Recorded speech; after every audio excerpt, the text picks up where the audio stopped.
오늘 우리에게 주신 하나님 말씀은 구약성경 에스겔 18장 23절과 30절에서 32절 말씀이 되겠습니다. 구약성경 에스겔 18장, 제가 가진 책으로 구약성경 1176페이지입니다. 에스겔 18장 23절과 30절에서 32절 말씀. 먼저 23절 말씀을 제가 봉독합니다. 주 여호와의 말씀이니라. 내가 어찌 악인이 죽는 것을 조금인들 기뻐하랴. 그가 돌이켜 그 길에서 떠나 사는 것을 어찌 기뻐하지 아니하겠느냐. 30절부터입니다. 주 여호와의 말씀이니라. 이스라엘 족속아, 내가 너희 각 사람이 행한 대로 심판할지라. 너희는 돌이켜 회개하고 모든 죄에서 떠날지어다. 그리한즉 그것이 너희에게 죄악의 걸림돌이 되지 아니하리라. 너희는 너희가 범한 모든 죄악을 버리고 마음과 영을 새롭게 할지어다. 이스라엘 족속아, 너희가 어찌하여 죽고자 하느냐. 주 여호와의 말씀이니라. 죽을 자가 죽는 것도 내가 기뻐하지 아니하노니 너희는 스스로 돌이키고 살지니라. 아멘. 자리에 앉으시기 바랍니다. 기도하겠습니다. 하나님 아버지 은혜를 감사합니다. 우리 명절 연휴가 시작되는 첫날, 하나님의 날을 기억해서 주의 전에 나와 예배하는 중에 이제 하나님의 귀한 말씀 앞에 머리 숙였습니다. 하나님, 오늘도 귀하고 복된 시간 하나님이여 말씀하옵소서. 저희들이 겸손하게 하나님의 말씀 듣겠습니다. 귀로만 듣는 것이 아니고 이 말씀이 우리에게 요구하는 대로 살아갈 수 있도록 결단하는 복된 시간이 되게 하옵소서. 예수님의 이름으로 기도하옵나이다. 아멘. 우리 앞에 옆에 계신 분들 인사할까요? 사랑합니다. 축복합니다. 오늘 모처럼 청소년부하고 같이 또 예배하니까 아주 예배당이 가득해서 아주 더 좋습니다. 매주일 이렇게 되면 참 좋겠다는 생각이 듭니다. 이스라엘 백성들이 하나님 앞에 범죄함으로 아수르 바벨론이란 나라에 의해서 망하고 또 포로로 끌려가고, 에스겔서는 바벨론의 포로로 끌려간 그 사람들 가운데 하나님이 에스겔 선지자를 통해서 주시는 말씀이거든요. 그들의 죄에 대해서 우리 앞으로 2장 넘어가면 에스겔 16장이거든요. 에스겔 16장, 장수로는 좀 양이 많았네요. 에스겔 16장 2절에 보니까 하나님께서 이스라엘 백성들을 어떻게 표현하냐면 가증하다, 이렇게 표현해요. 가증하다, 가증스럽다. 이 가증스럽다는 말을 사전을 찾아보니까 하는 말이나 행동이 괘씸하고 얄밉다, 이렇게 사전에서는 정의하더라고요. 그러니까 이스라엘 백성들이 하는 짓거리가 하나님 보시기에 참 괘씸하더라, 얄밉더라. 왜냐하면 애굽에서 430년간 종살이하던 이스라엘 백성들을 하나님이 끌어내서 자유롭게 만들어줬거든요. 홍해 바다를 육지가 건너게 하시고 광야 생활 40년 동안을 전부 다 먹이고 입히고, 성경 보니까 발이 부르트지도 않을 정도로 다 그렇게 돌보시고 지금까지 그렇게 왔는데 그 하나님의 은혜를 저버리고 우상을 자기들 신이라고, 이 신이 우리를 애굽에서 인도해냈다, 이런 식으로 하니까 하나님 보시기에 괘씸스럽다. 그래 하나님이 그들을 책망하시는 도구로 아수르와 바벨론, 이런 나라를 쓰셔서 이스라엘이 망하고 바벨론의 포로로 끌려갔거든요. 이스라엘 백성들이 바벨론의 포로로 끌려간 그 모습을 이 에스겔 16장에서는요, 한 가지 비유로 지금 표현을 했어요. 4절 보니까, 에스겔 16장 4절 보니까 내가 난 것을 말하건대 내가 날 때에 내 배꼽줄을 자르지 아니하였고, 우리 청소년부들은 요새 성교육들을 해서 잘 안 하면 모르겠어요. 아이를 낳으면 엄마하고 아기는 탯줄로 연결이 돼 있거든요. 근데 그걸 잘라줘야 돼요. 잘라주고 그 다음에 아이를 깨끗하게 씻어주고 이런 일들을 해야 되거든요. 그런데 탯줄도 자르지 않고 물로 씻어주지도 않고 여기 보니까 4절에 보니까 소금으로 뿌리지도 않고 고대 근동 지방에서 아이가 태어나면 소금으로 몸을 씻겼다 그래요. 이건 뭐냐면 정결 의식을 말하는 거예요. 또 우리 제사 가운데 구약에 나오는 제사 가운데 소제를 드릴 때는 소금물을 뿌리거든요. 그건 하나님과 영원한 언약을 의미하는 겁니다. 그러니까 여기 태어나면 유대인의 아이들은 소금을 뿌림으로써 하나님과 영원한 언약의 백성이 되었다 이런 표시인데 소금도 안 뿌려주고 옷도 입히지 않고 자 표준 세번역으로 제가 요 에스겔 16장 4절과 5절을 한번 읽어드릴게요. 내가 태어나던 날 아무도 내 탯줄을 잘라주지 않았고 내 몸을 물로 깨끗하게 씻어주지 않았고 내 몸을 소금으로 문질러 주지 않았고 내 몸을 포대기로 감싸주지도 않았다. 이 모든 것 가운데 한 가지만이라도 너에게 해줄 만큼 너를 불쌍하게 여기고 돌보아준 사람이 없다. 오히려 사람들이 내 목숨을 천하게 여기고 너를 내다가 들판에 버렸다.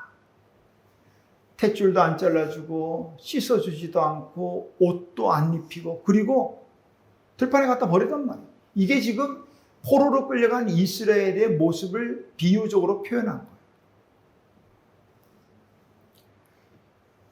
그런데 하나님은 그들을 불쌍히 여기셨어요. 에스겔 16장 6절 역시 마찬가지로 세번역 성경으로 제가 읽어드릴게요. 그때에 내가 하나님이 그 곁으로 버려진 벌거벗겨진 채로 버려진 그 아이를 보면서 지나가다 핏덩이로 버둥거리는 모습. 나자마자 버려졌으니까 핏덩이가 돼서 버둥버둥 살겠다고 그러죠. 그런 모습을 보고 하나님이 말씀합니다. 핏덩이로 누워있는 너에게 제발 사람만 달라고 했다. 핏덩이로 누워있는 너에게 제발 사람만 달라고 했다. 2번 반복해서 말씀을 하고 있습니다. 핏덩이라도 좋으니까 지금 바벨론에 포로로 잡혀갔으니까 포로도 괜찮으니까 사람만 달아. 사람만 있어라. 이게 하나님의 마음이고 하나님은 생명의 하나님이셔요. 한번 해볼까요? 하나님은 생명의 하나님이십니다. 산 자의 하나님이란 말이에요. 죽은 자의 하나님이 아니에요. 우리가 이제 오늘부터 추석 연휴가 어제부터 시작됐나요? 추석에 되면은 이제 우리가 차례도 지나고 또 돌아가신 분들 또 추도 예배도 드리기도 하고 안 믿는 집들은 제사도 드리고 그렇게 하잖아요. 죽은 이를 위해서 한단 말이에요. 그러나 우리 하나님은 산 하나님, 살아있는 하나님, 생명의 하나님이시란 말이에요. 죽음이라는 건 제가 봐도 아무리 아름답게 표현해도요, 그렇게 좋은 것 같지는 않아요. 우리 천상 시인이라고 하는 이 천상병 시인이요. 그 유명한 시, 혹시 우리 청취자분들 기억하나요? 천상병 시인의 귀천이라는 시가 있어요. 나 하늘로 돌아가리라. 그 세 개의 연으로 되어 있는데 그 각 연의 시작마다 똑같이 공통적으로 나 하늘나라로 돌아가리라. 이렇게 시작합니다. 마지막 세 번째 연을 제가 소개해 드릴게요. 나 하늘나라로 돌아가리라. 아름다운 이 세상 소풍 끝나는 날 가서 아름다웠노라고 말하리라. 참 멋지죠? 천상병 시인은 이 땅에 사는 이 삶을 소풍 왔다라고 생각한 거예요. 참 멋져요. 어떻게 이런 생각을 했을까요? 근데 어느 날 이 소풍을 마치고 이제 돌아갈 때 되면 하늘나라로 가서 소풍 잘 다녀왔다. 참 아름다웠다. 그렇게 말하겠다는 거예요. 한번 물어볼까요? 자, 이제 소풍 끝내고 가고 싶으신 분? 없지요? 미국의 유명한 하버드 대학의 교수 생활을 치우고 그 다음에 캐나다에 있는 라르시 데이브레이크라는 발달 장애인 공동체가 있는데 거기에 가서 마지막 생애를 마칠 때까지 섬기다가 돌아가신 세계적인 유명한 영성학자 헨리 나우에라는 분이요. 많은 책을 썼는데 그 책 가운데 하나가 제목이 죽음 가장 큰 선물 이렇게 했어요. 뭐 책의 내용들은 다 있지만 죽음은 가장 큰 선물이다 이런 거예요. 또 한번 물어볼까요? 이 가장 큰 선물 받고 싶으신 분? 제가 아무리 봐도요, 아무리 죽음을 아름답게 미화해도 그러고 싶지 않더라고. 다 마찬가지겠죠? 하나님은 피투성이라도 괜찮다. 사람만 있어라. 이렇게 말합니다. 사람은 있어라. 악인조차도 죽는 거 기뻐하자. 오늘 본문 23절입니다. 다시 본문 들어와서 에스겔 18장 13절에 보니까 23절에 보니까 내가 어찌 악인이 죽는 것을 조국민들 기뻐하랴? 악인이 죽는 것도 기뻐하지 않는다는 말이에요. 하나님은 또 32절 주 여호와의 말씀이니라 죽을 자가 죽는 것도 내가 기뻐해. 마땅히 죽어야 될 사람이지만 그런 사람이 죽는 것도 하나님은 기뻐하지 않는다는 말이에요. 왜? 산자의 하나님이기 때문에 사는 걸 좋아하신다는 말이에요. 그래서 베드로서에 보면 한 사람의 죄인이 회개하고 돌아오기를 천년을 하루같이 기다리신다는 거예요. 하나님은 사는 걸 좋아하세요. 죽는 것을 기뻐하지 않는다는 말은 무슨 말이냐? 반대로 생각하면 사는 것을 기뻐하시는 하나님이라 이 말씀입니다. 중요한 것은 어떻게 사느냐 이 문제예요. 어떻게 사느냐. 단지 숨 쉬고 산다고 사는 거, 단지 그냥 맛있는 거 먹고 눈으로 본다고 이게 사는 것이냐? 그런 것 같지는 않아요. 추석을 우리가 앞두고 돌아가신 조상들을 추모하면서 살아있는 우리는 어떻게 살아야 할 것인가? 어떻게 살아야 하나님이 기뻐하실까? 생각해 보려고 합니다. 자, 우리가 어떻게 살아야 될까? 오늘 본문으로 읽은 말씀입니다. 23절. 자, 23절 같이 한번 읽어볼까요? 23절 시작. 주 여호와의 말씀이니라. 내가 어찌 악인이 죽는 것을 조국민들 기뻐하랴. 그가 돌이켜 그 길에서 떠나 사는 것을 어찌 기뻐하지 아니하겠느냐. 자, 이제 30절입니다. 30절 같이 또 읽겠습니다. 시작. 주 여호와의 말씀이니라. 이스라엘 족속아, 내가 너희 각 사람이 행한 대로 심판할지라. 너희는 돌이켜 회개하고 모든 죄에서 떠날지어다. 그리한즉 그것이 너희에게 죄악의 걸림돌이 되지 아니하리라. 아멘. 이제 마지막 32절입니다. 시작. 주 여호와의 말씀이니라. 죽을 자가 죽는 것도 내가 기뻐하지 아니하노니 너희는 스스로 돌이키고 살지니라. 우리가 어떻게 살아야 될까? 자, 지금 우리 힌트로 읽었어요. 세 개의 구절을 어떻게 살아야 될까? 다시 한번 말씀드립니다. 우리 어른들은 설교를 통해서 몇 번 말씀드렸는데 자꾸 반복되는 구절이나 단어가 있다면 거기에 주의하라. 자, 세 절을 우리가 같이 읽었는데 여기에 공통적으로 계속 반복되는 구절이 있어요. 무슨 말씀이에요? 오케이. 주 여호와의 말씀이니라. 우리가 어떻게 살아야 될까? 하나님의 말씀대로 살아야 되겠다 이 말이에요. 이 말씀이에요. 자꾸 반복되는 이유는 왜 그럴까? 중요하기 때문이에요. 우리 청소년분들 제일 많이 듣는, 부모님에게 제일 많이 듣는 말이 무슨 말일까?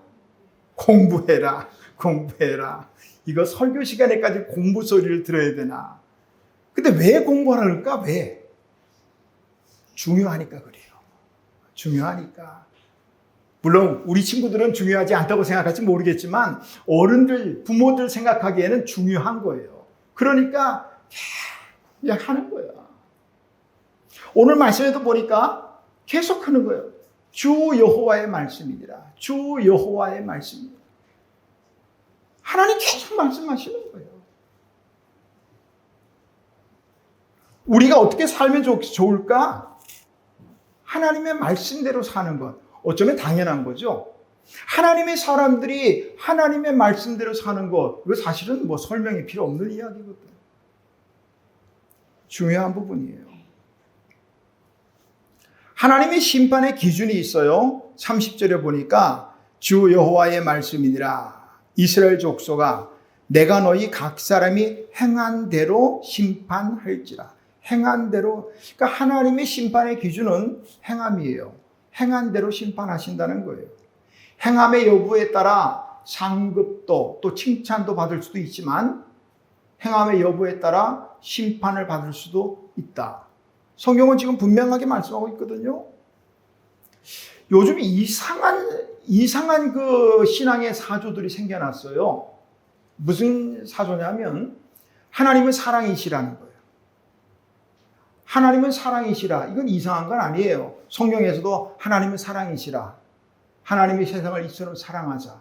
틀린 말은 아니에요. 그런데 문제는 하나님은 사랑의 하나님이기 때문에 아무도 지옥 가지 않는다는 거예요. 어떻게 생각해요? 하나님은 사랑의 하나님이기 때문에 아무도 심판받지 않고 아무도 지옥에 안 간다는 거예요. 사랑의 하나님이니까. 오늘 말씀대로 하면 무슨 짓을 해도 괜찮다는 거예요. 왜? 사랑의 하나님인데 설마 우리를 지옥에 보내시겠어? 이 말이에요. 그래서 성경은 뭐라고 말씀하셔요? 행한 대로 심판하겠다는 거예요. 하나님은 사랑이니까 누구도 심판받지 않고 지옥 가지 않는다라고 말하는 사람들은 하나만 알고 둘은 몰라. 사랑의 하나님 그리고 그 이면에 공의의 하나님이란 사실을 생각하지 못하는 거예요. 하나님은 사랑이 많아요. 진짜요. 얼마나 사랑이 크신지 몰라요. 우리가 생각하는 그 이상으로 사랑의 하나님이지만 그러나 반면에 공의의 하나님이란 말이에요. 잘못된 것까지 그냥 다 덮고 그냥 사랑하시는 분이 아니에요. 반드시 잘못된 것에 대해서는 행위에 따라 심판하시는 분이에요. 마태복음 16장 27절에서 예수님은 이런 말씀하셨어요. 인자가 예수님 스스로 말하는 거예요. 내가 아버지의 영광으로 그 천사들과 함께 오리니 그때에 각 사람이 행한 대로 갚으리라. 행한 대로 갚는다는 거예요. 사도 바울도 로마서 2장 6절에서 같은 말을 해요. 하나님께서 각 사람에게 행한 대로 보응하시되. 보응한다. 유대인들은요, 자기들이 하나님이 선택하신 백성, 선민이라는 생각이 굉장히 자부심이었고 자랑이었어요. 그래서 이방인들에 대해서는 아주 어쩌면 그래서 안 되겠지만 우리나라 요즘 다문화 민족들이 막 들어오고 이 동남아의 다른 일하는 분들이 오니까 그 사람들을 막 우습게 보듯이 이방인들을 그 이상으로 봤다. 그런데요, 그런 선민 사상이 이 하나님의 심판 앞에서는 결코 도움이 되지 못해요. 하나님이 심판하실 때는요, 행함을 따라 하시지 유대인이냐 이방인이냐 이걸로 분간하지 않으신다고요.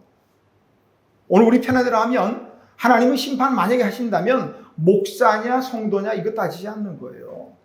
남자냐 여자냐. 그리스의 철학자들은 자랑 중에 하나가 내가 남자로 태어났다는 자랑이더라고요.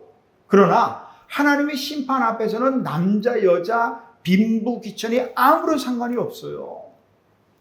어떻게 무엇을 행했느냐 이 부분이에요.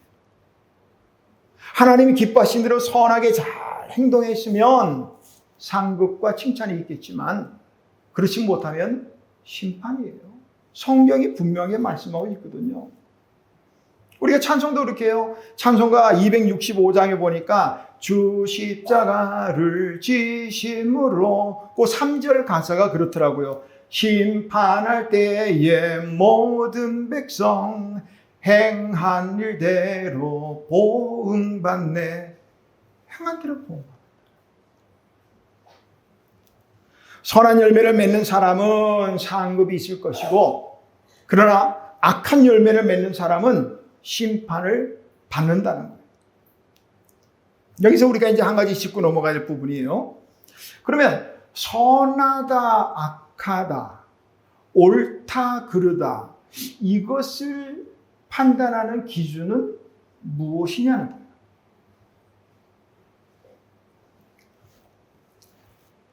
우리는 대한민국 국민이고요. 대한민국은 자유민주주의 국가입니다. 우리 청소년분들 이거 배우나 모르겠어요? 학교에서? 대한민국은 자유민주주의 나라다. 배워요? 그냥 민주주의 나라는 아니에요. 민주주의는요, 저 북한도 민주주의입니다. 인민민주주의예요. 그러니까 우리나라는 분명히 해야 돼요. 자유민주주의 국가입니다. 우리가 대한민국 국민으로 사는 동안에는 대한민국이란 나라에서 정한 법의 저촉을 받아야 돼요. 최상위 법인 헌법을 비롯해서 여러 가지 많은 법들, 그 테두리 안에서 살아야 돼요. 그거 어기면은 범법자가 된다고요. 차를 하나 샀어요. 요즘 차들 정말 좋더라고요. 차를 샀는데, 야, 이 차가 얼마나 잘 나가는지 한번 밟아볼까? 180. 와, 180도 그냥 새 차니까 소리도 없이 얼마나 쫙 나가는지 몰라. 200. 와, 기분이 끝내줘요. 그래서 결심했어요. 나는 앞으로 200km로 달릴 거야. 어떻게 될까요? 얼마 먹고 와서 아마 누가 부를 거예요, 아마. 아니면 무수한 벌금, 소위 말하는 딱지들이 날아오겠죠? 엊그저께 제가 신문을 보니까 서울을 수도권에서 이 차길이 막 막히는데 수도권에서 조금 빨리 가기 위해서 그냥 막 차선을 변경하고 30 관계없이 막 달리고 막 했대요. 그랬더니 목적지까지 가는데 5분 줄었대. 5분 줄었는데 그 다음 달 나온 벌금이 160만 원 나왔대. 뉴스 찾아보시면 나와. 하다못해 운전 하나 해도요, 이 법의 테두리 안에서 해요. 우리가 하나님의 사람으로서 선하다, 악하다, 옳다, 그르다 하는 기준은 뭐냐? 하나님의 말씀의 법이요. 그 안에 살아야 돼요. 그러니까 우리가 어떻게 살아야 될 것인가? 하나님의 말씀 안에서 살아야 한다. 자, 그럼 하나님은 또 우리가 어떻게 살기를 원하실까? 두 번째는 회개의 삶을 살아요. 회개라는 부분은 우리가 뭐 길게 설명 안 해도 다 알지요. 고쳐야 돼요. 잘못된 것을 고백하고 그리고 새로운 삶으로 살아가는 것. 조금 전에 에스겔 선지자를 통해서 하나님은 각 사람이 행한 대로 심판하신다 그랬어요. 하나님은 우리가 하나님의 말씀대로 살기를 원하셔요. 죄가 뭐냐? 간단해요. 여러 가지 설명할 게 많지만 죄가 뭐냐? 한마디로 말하면 불순종이에요. 태초에 불순종이 있었다. 아담과 하와가 하나님이 먹지 말라고 한 선악과를 먹었단 말이에요. 불순종이에요. 그러니까 죄는 불순종이에요. 하나님의 말씀대로 행해야 되는데 하나님의 말씀이 아니라 내 생각과 내 뜻대로, 내 경험대로 이렇게 하다 보면 죄가 되는 거예요. 이스라엘 백성들이 이제 바벨론 포로 생활을 하다가 하나님의 은혜로 이제 포로에서 돌아오기 시작합니다. 에스겔서 2장에 보면 1차 포로 기한이 스룹바벨이라는 사람을 중심으로 1차 포로 기한이 일어나요. 그리고 이제 에스겔 8장에 넘어가면 2차 포로 귀환이라는데 에스라를 중심으로 이 2차 포로 귀환이 이루어집니다. 그런데 에스라가 2차 포로들을 데리고 예루살렘에 돌아와 보니까 기가 막혀요. 뭐가 기가 막히냐? 포로로 잡혀가지 않았던 사람들, 그리고 1차 포로 귀환에서 살던 사람들, 그 사람들의 삶이 엉망인 거예요. 하나님은 다른 민족하고 결혼하지 말라 그랬거든요. 성경에서 말하면 잡혼이라 이렇게 말했는데 보니까 이방 사람들 다 아내를 얻고 또 자기 아들에게는 며느리로 삼고 애 낳고 살다 보니까 그 이방 사람들이 섬기던 신들도 막 섬기는 거예요. 그 에스라가 너무너무 기가 막혀 참 분통이 터지는 거예요. 에스라 9장 5절 6절 보니까 이렇게 기록하고 있더라고요. 저녁 제사 드릴 때에 내가 근심 중에 일어나서 속옷과 겉옷을 찢은 대로 무릎을 꿇고 나의 하나님 여호와를 향하여 손을 들고 말하기를 내가 부끄럽고 낯이 뜨거워서 감히 나의 하나님을 향하여 얼굴을 들지 못하오니. 이 사람들의, 이 이스라엘 백성들의 삶을 보니까 너무 부끄럽고 얼굴이 뜨거워서, 낯이 뜨거워서 하나님을 향해서 얼굴을 못 들겠다. 이에 에스라는요, 백성들을 모아놓고 철저하게 회개를 요구합니다.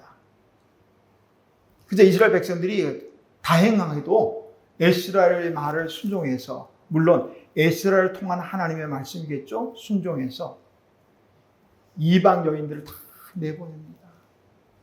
그 사이에 난 자식들도 다 내보냅니다. 참 쉽지 않은 일이었을 거예요. 그래도 이방 여인이라도 내 아내로 살고 자식도 낳고 살았는데 이걸 그냥 다 내보내니까 얼마나 마음이 힘들었을 거예요. 그럼에도 불구하고 하나님 앞에 그게 옳은 일이었기 때문에 다 내보고 철저하게 회개합니다.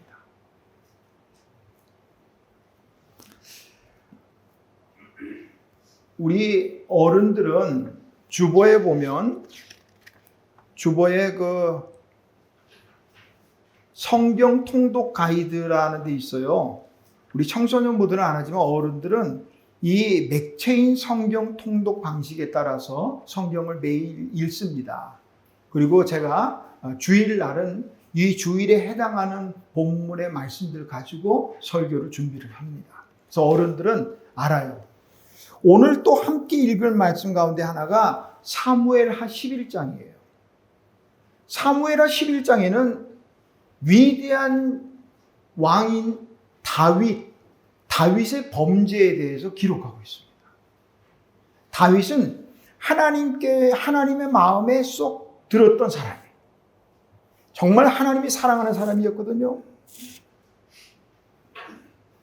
그런데 그 다윗이 하나님 앞에 부끄러운 죄를 저지르게 됩니다. 어떤 죄냐 하면 하루는 다윗이 왕궁 옥상에서 이렇게 산책을 하고 있는데 못 볼 걸 봤어. 한 여인이 목욕하는 모습을 봤단 말이에요. 누군가 알아봤더니 자기의 충성스러운 부하 우리아라는 사람의 아내였던 거예요. 아, 그러면 다윗이 어떻게 했을까? 아, 내가 이거 잘못 봤구나. 보지 못할 걸 봤구나. 없던 일로. 이렇게 해야 되는데 그 여인이 마음에 드니까 우리아를 교묘한 방법으로 전쟁터에서 죽게 만들고 그리고 그 우리아 아내 밧세바라는 여인을 자기 아내로 취해버리고 합니다. 아주 교묘한 방법으로 죽였기 때문에 아무도 몰라요.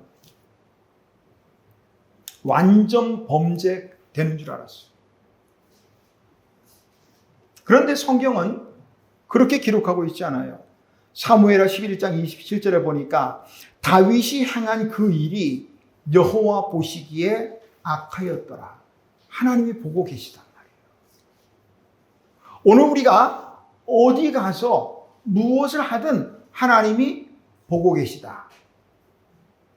한번 할까요? 하나님은 다 보고 계십니다. 다 보고 그러면 안 돼. 다 보고 그래야 돼. 그래야 진짜로 실감이 나잖아. 다시 한번. 하나님은 다 보고 계십니다. 시작. 하나님은 다 보고 계십니다. 다 보고 계시다. 다윗은 완전 범죄인 줄 알았는데 하나님이 다 보고 계시다는 거예요.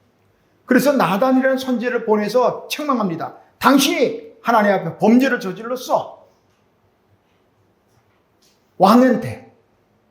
그래도 다윗은요, 그 나단 선지자 앞에서 자신의 잘못을 시인합니다. 내가 여호와께 범죄하였노라.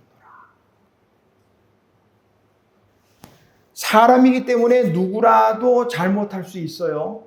이렇게 말씀을 전하는 이 목사도 잘못할 수 있다는 거예요. 중요한 것은요, 잘못하고 난 이후에 어떻게 우리가 반응하느냐가 문제예요.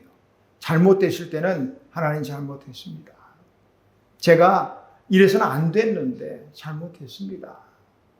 회개해야 돼요. 우리 감추지 말라고요. 감추지 말자고요. 잘못된 것을 하나님 앞에 드러내고 다 잘못됐다고 해야 돼요. 오늘 함께 읽을 말씀 가운데 고린도후서 4장 1절과 2절 보니까 이렇게 기록하고 있더라고요.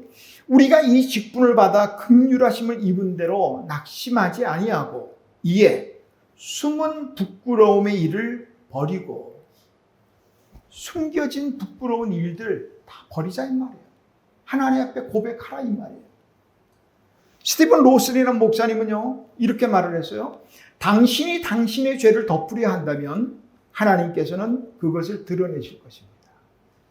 그러나 죄를 자백하고 드러내면 하나님, 제가 잘못됐습니다. 제가 죄인입니다.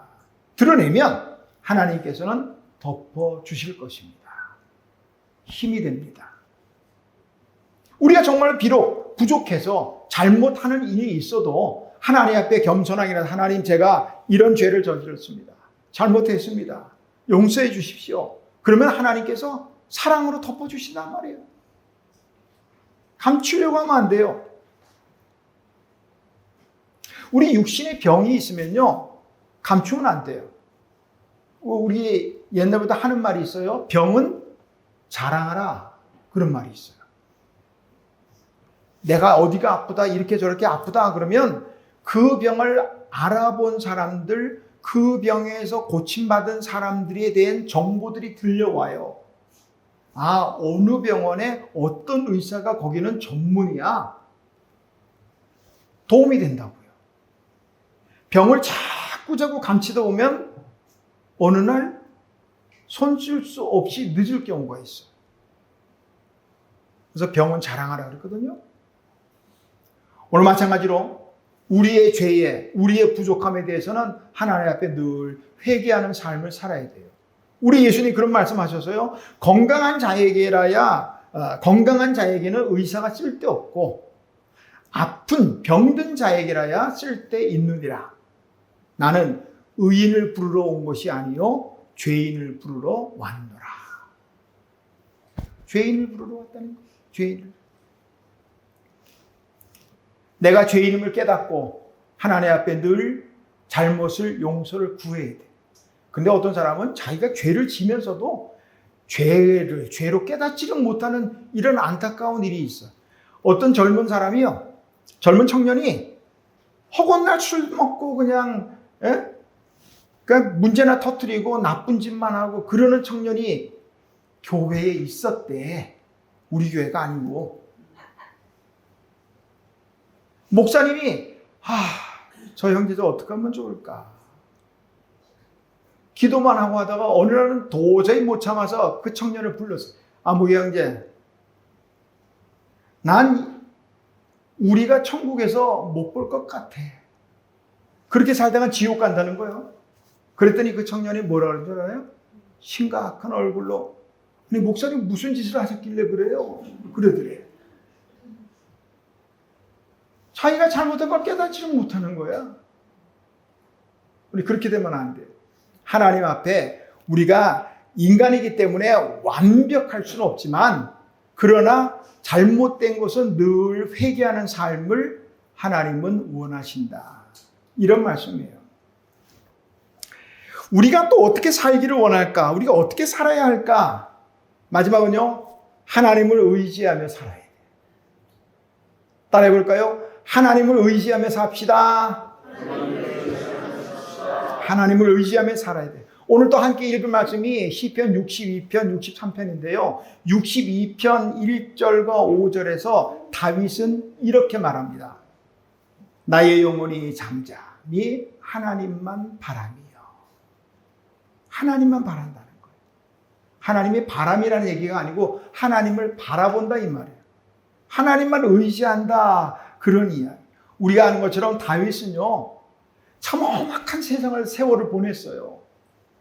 그런데도 그런 속에서도 정말 멋진 시들을 많이 썼다고요. 여호와는 나의 목자시니 내게 부족함이 없으리로다. 다 편할 때 지은 시가 아니에요. 다 힘들고 어려운 고난의 시기, 인생의 풍파 이런 속에서 지은 시란 말이에요.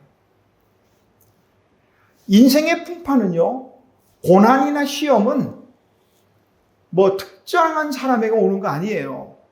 믿음이 좋은 사람에게도 오고 믿음이 약한 사람에게도 오고 누구에게나 다 와요.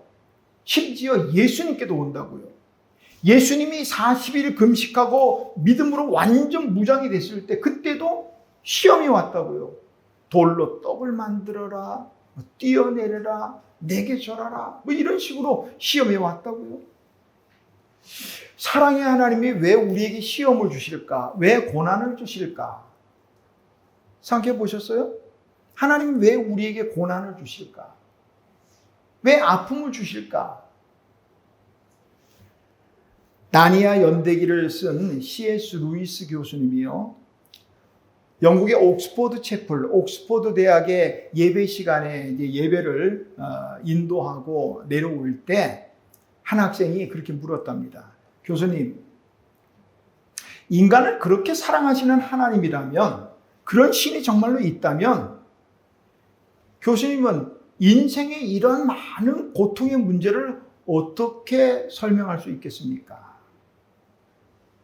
정말 하나님이 우리를 사랑하신다면 왜 이렇게 고통을 주시느냐 이 말이에요. 여기에 대해서 어떻게 답변하겠느냐 이 말이에요. 루이스 교수님은요 이렇게 대답했습니다. 성경은 우리에게 그런 부분에 대해서 설명하려고 하지 않습니다. 단지 반문합니다. 어떻게 반문하느냐고요? 그렇지 않아도 교만한 인간인데 고통마저 없다면 얼마나 더 교만할까? 우리 인생이 교만하기 때문에 이런 고통의 문제라도 없으면 얼마나 더 교만할까 말이에요. 이런 고통의 문제 때문에 하나님께 나가서 기도하는 거예요. 하나님 힘들어요. 하나님 아파요. 하나님 괴로워요. 도와주세요. 고통 때문에 한다고요. 우리 청소년분 아직 인생이 그렇게 오래되지 않으니까 이런 고통의 문제 때문에 얼마나 고민했는지 잘 모르겠습니다만은 이쪽 편에 있는 우리 어른들은 인생을 좀 오래 살았기 때문에 잘 알아요. 인생에 얼마나 많은 고통. 그런데 이런 고통이 없으면 사실 기도 잘 안 해요. 응? 아프지 않으면 기도해요? 무슨 문제가 없으면 기도합니까? 잘 안 하거든. 그런데 이런 고난의 문제들이요. 어떤 사람은 단지 불평하고 원망하고 하나님 왜 그래? 이제 나를 안 사랑하시나 봐. 그런 줄 모르겠지만 어떤 분에게는 이 고통이 유익하게 될 수도 있어요. 그래서 시편 119편 71절에서 고난당한 것이 내게는 유익이라 이런 말도 있어요. 정말 고난이 유익인 사람 한 사람 소개할까요? 지금은 고인이 됐지만 우리나라 최고의 지성이라고 말했던 이어령 박사님. 지금 돌아가셨지만요. 그분이 70이 넘어서 하나님에게 돌아와서 예수 믿었다고요. 그러니까 주변에서 그분을 아는 많은 사람들이 아니 어쩌자고 그 나이에 예수를 믿었노? 그랬대요. 그 나이에 이제 죽을 날 다 돼서 이어령 교수님이요. 어쩌다 예수를 믿게 되었는가?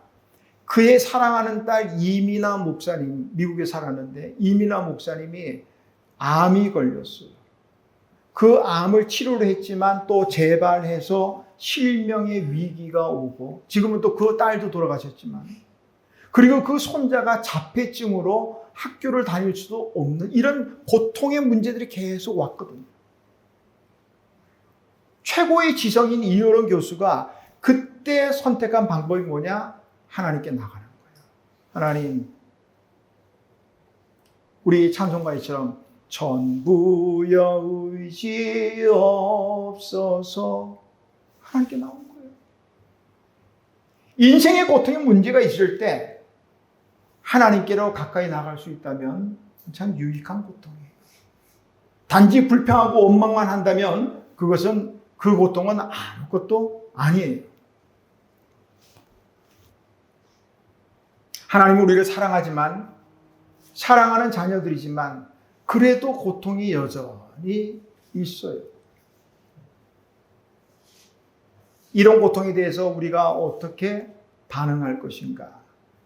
미국의 사회학자 커밍 워크라는 분은요, 성공하는 사람의 97%는 태도. 우리 청소년분들, 우리 보캐블러리 한번 해볼까? 태도가 영어로 뭐예요? 교회에서 영어 공부도 해야 되겠다. attitude로, attitude. 태도가 중요하다는 거예요. 성공하는 사람의 97%는 태도에 달려있다는 거예요. 고통의 문제가 올 때 우리가 어떤 태도로 반응할 것이냐? 원망하고 불평하고 그럴 게 아니라 이 고통 때문에 하나님께 더 가까이 나아가고 하나님을 의지하는 거예요. 태도가 정말 중요해요. 오늘 딱 앉아있는 거 보면 야, 저 녀석 은혜를 받는가 안 받는가 태도 보면 알아. 부모들은요, 공부를 잘 못한 부모를 할지라도 자식이 책상머리에 앉아있는 태도를 보면 얘가 공부할 놈이구나 아니구나 다 알아. 태도가 정말로 중요해요. 고통의 문제가 생길 때 자세 한번 갖춰야 돼요. 손을 들고 하나님을 바라며 하나님 도와주세요. 하나님만 의지합니다. 하나님밖에 없습니다. 이 태도, 이 성공의 태도예요, 이게. 고린도후서 4장 16절이 오늘 또 함께 읽을 말씀인데, 우리의 겉사람은 낡아지나 우리의 속사람은 날로 새로워지도다. 날마다 새로워지는 거예요. 그리고 그 다음 장 고린도후서 5장 17절 보니까 누구든지 그리스도 안에 있으면 새로운 피조물이다. 의사들이 연구한 결과를 하나 말씀드리는데요. 인간은 여자는 24살, 남자는 26살부터 늙어가기 시작한대. 조금 있으면 늙을 거야, 이제. 여기는 많이 늙었지만.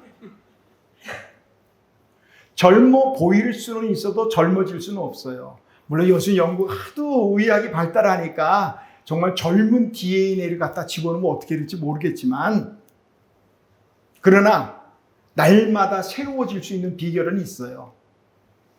누구든지 그리스도 예수 안에 있으면 새로운 피조물이다. 이번 연휴 동안 예수님 안에서 사십시다. 예수님 안에서 사는 행복한 명절 되시기를 주님의 이름으로 축원합니다. 하나님 아버지 은혜를 감사합니다. 오늘 주신 귀하고 복된 말씀 속에서 우리가 어떻게 살아야 할 것인가 하나님 말씀해 주셨습니다. 하나님의 말씀대로 순종하며 살기를 원합니다. 하나님을 의지하며 살기를 원합니다. 부족한 저희지만 잘못되었을 때 하나님 앞에 회개하며 살기를 원합니다. 하나님 잘 살아서 하나님을 기쁘시게 하는 우리 모두가 될 수 있도록 도와주시옵소서. 예수님의 이름으로 기도하옵나이다. 아멘.